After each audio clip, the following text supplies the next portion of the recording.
Hello दोस्तों, क्या हाल है। तारीख आज 28 अप्रैल 2026 दिन मंगलवार, हिंदी तिथि द्वादशी। चलिए फटाफट खबरों में आगे बढ़। शेयर बाजार के लिए पिछला हफ्ता बेहद खराब रहा। बीएसई सेंसेक्स में 2.33% और एनएसई निफ्टी में 1.87% की बड़ी गिरावट आई है। अमेरिका ईरान तनाव और कच्चे तेल की कीमतों में उछाल से बाजार पर दबाव बना है। इस हफ्ते भी इन तीनों फैक्टर्स पर निवेशकों की नजर रहेगी। जापान के होकाइडो में सोमवार सुबह 6.2 तीव्रता का तेजी से भूकंप आया है।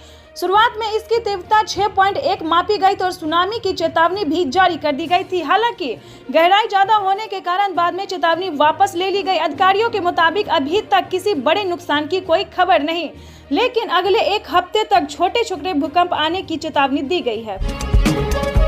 27 अप्रैल 2026 को सोने चांदी के दामों में जोरदार तेजी आई है। 24 कैरेट सोना 10 ग्राम का रेट 1,53,600 रुपए तक पहुंच गया है। चांदी 1 किलो 2,54,000 के पार है। MCX पर सोना 400 से 600 रुपए तक महंगा हुआ है। अंतर्राष्ट्रीय बाजार में तेजी से दाम बढ़े हैं। बिहार में भी सोना 1,53,600 पर है। अमेरिकी राष्ट्रपति डोनाल्ड ट्रंप पर हमले की कोशिश। वाशिंगटन डीसी में व्हाइट हाउस डिनर के दौरान गोली चलने की आवाज आई, जिसके बाद सीक्रेट सर्विस ने तुरंत ट्रंप को मंच से हटाकर सुरक्षित जगह पर पहुंचाया है। उपराष्ट्रपति JD वैंस भी उनके साथ थे। एक संदिग्ध शूटर को हिरासत में ले लिया गया है और ट्रंप पूरी तरह से सुरक्षित हैं। ट्रंप आधे घंटे में प्रेस कॉन्फ्रेंस करेंगे। आपको बता दें, ट्रंप पर यह तीसरा हमला है। बिहार के मधुबनी जिले में जीविका दीदियों को नया रोजगार मिला है। आंगनबाड़ी केंद्रों के बच्चों की यूनिफॉर्म सिलने का काम दीदियों को सौंपा गया है। इससे जिले की सैकड़ों महिलाओं को घर बैठे कमाई का मौका मिलेगा और बच्चे भी समय पर यूनिफॉर्म पहन सकेंगे। अमेरिकी राष्ट्रपति डोनाल्ड ट्रंप ने ईरान को एक बार फिर से बहुत बड़ी धमकी दी है। ट्रंप ने कहा कि अगर कोई डील नहीं हुआ तो तेहरान को तबाह कर देंगे। युद्ध खत्म करने के लिए कोई जल्दबाजी नहीं है, डील मेरे हिसाब से होनी चाहिए। हॉर्मुज स्ट्रेट पर ट्रंप ने कहा कि ईरान इसे खोलना चाहता था, लेकिन इसे मैंने रोक दिया है। इससे ईरान रोज $500 मिलियन कमाता है। जब तक डील नहीं होगी इस पर हमारा कंट्रोल रहेगा। ट्रंप ने बताया कि स्ट्रेट खोलने की बात पर मेरे सभी लोग खुश थे, लेकिन मैं खुश नहीं था। आम आदमी पार्टी को एक बहुत बड़ा झटका लगा है। राघव चड्ढा, संदीप पाठक और अशोक मित्तल समेत 7 राज्यसभा सांसदों ने पार्टी छोड़ दी है। 3 सांसद बीजेपी में शामिल हो गए हैं। इस पर तेजस्वी यादव ने तंज कसा है। बोले कि जो डरे और बिके हैं वे भाजपा में जा रहे हैं। केजरीवाल सिसोदिया के जेल जाने पर राघव चड्ढा लंदन में थे। साथ ही तेजस्वी यादव ने दावा किया कि तमिलनाडु में DMK और बंगाल में ममता बनर्जी की जीत होगी। कृषि विभाग की योजनाओं का लाभ लेने के लिए फॉर्म रजिस्ट्री अनिवार्य कर दी गई है, लेकिन नए नियम किसानों के लिए परेशानी बन गया है। जिले में मिशन मोड में कैंप लगाकर फरवरी तक रजिस्ट्री और EKYC कराई गई। फिर भी PM किसान योजना के 3,21,514 पंजीकृत किसानों में से सिर्फ 1,74,742 किसानों का ही फॉर्म रजिस्ट्री हो पाई है। लाखों किसान अभी भी योजना के लाभ से वंचित हैं। इसके कई राज्यों में भीषण गर्मी का प्रकोप जारी है। मौसम विभाग ने यूपी, राजस्थान, हरियाणा, पंजाब और दिल्ली में अगले 4 दिन तक लू का अलर्ट जारी किया गया है। वहीं 12 राज्यों में बारिश की चेतावनी है। पश्चिम बंगाल, झारखंड और बिहार में 25 से 28 अप्रैल तक तेज हवाओं के साथ गरज चमक के आसार है। झारखंड में 26 अप्रैल को ओलावृष्टि भी हो सकती है। पूर्वोत्तर भारत में असम, मेघालय और अरुणाचल में इस हफ्ते भारी से बहुत भारी बारिश और तेज तूफान का अनुमान जताया गया है।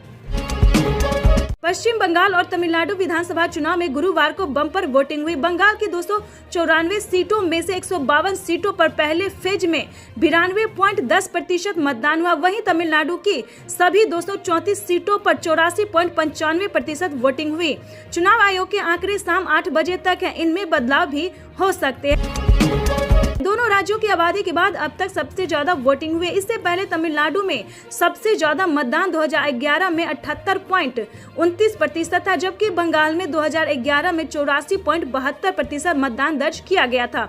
ममता ने वोटिंग के बाद कहा, बंगाल की जनता ने SIR के खिलाफ बम्पर वोटिंग की है। गृह मंत्री अमित शाह ने कहा कि TMC का सूरज ढल चुका है। इससे पहले असम, केरल और पुडुचेरी में भी 9 अप्रैल को रिकॉर्ड तोड़ वोटिंग हुई थी। असम के इतिहास में सबसे ज्यादा 85.91%, पुडुचेरी में 90% और केरला में 1987 के बाद से सबसे ज्यादा 78.27% वोटिंग हुई थी। 5 राज्यों में विधानसभा चुनाव के नतीजे 4 मई को एक साथ आएंगे। पश्चिम बंगाल में वोटिंग के दौरान 5 जगहों पर भारी मारपीट, झड़प, तोड़फोड़ की खबर सामने आई है। सबसे पहले बंगाल के दक्षिण मेदिनीपुर में कुमारगंज सीट से भाजपा कैंडिडेट शुभेंदु सरकार को भीड़ ने दौड़ा कर पीटा। उनका सिक्योरिटी गार्ड उनके साथ था, इसके बावजूद भी भीड़ ने उन्हें खदेड़ दिया। पश्चिम बर्धमान जिले के बर्नपुर में आसनसोल साउथ सीट से भाजपा उम्मीदवार अग्निमित्रा पॉल की कार पर भी हमला हुआ है। इससे गाड़ी के पीछे का शीशा टूट गया है। अग्निमित्रा ने बताया कि उनकी कार पर पत्थर भी फेंके गए हैं। बीरभूम के बोधपुर गांव में ईवीएम खराब होने के बाद लोगों ने पुलिस और सेंट्रल फोर्सेस पर पथराव कर दिया। पुलिस की गाड़ी में तोड़फोड़ भी की। घटना में कई सुरक्षा कर्मी घायल हुए। मुर्शिदाबाद के नौदा में बुधवार देर रात देसी बम से हमला किया गया, जिसमें कई लोग घायल हुए। आम जनता उन्नयन पार्टी एजीयूपी चीफ हिमायू कबीर सुबह घटना स्थल पर पहुंचे। इस दौरान उनके समर्थकों और टीएमसी कार्यकर्ताओं के बीच मारपीट पथराव हुआ। पुलिस ने लाठीचार्ज किया। हिमायू की कार पर पत्थरों और लाठियों से हमला किया। ऐसे ही महत्वपूर्ण खबरों के लिए बने रहिए हमारे साथ। आप देख रहे हैं न्यूज़ 27 इंडिया लाइव। वीडियो को लाइक, चैनल को सब्सक्राइब और शेयर करना बिल्कुल ना भूलें।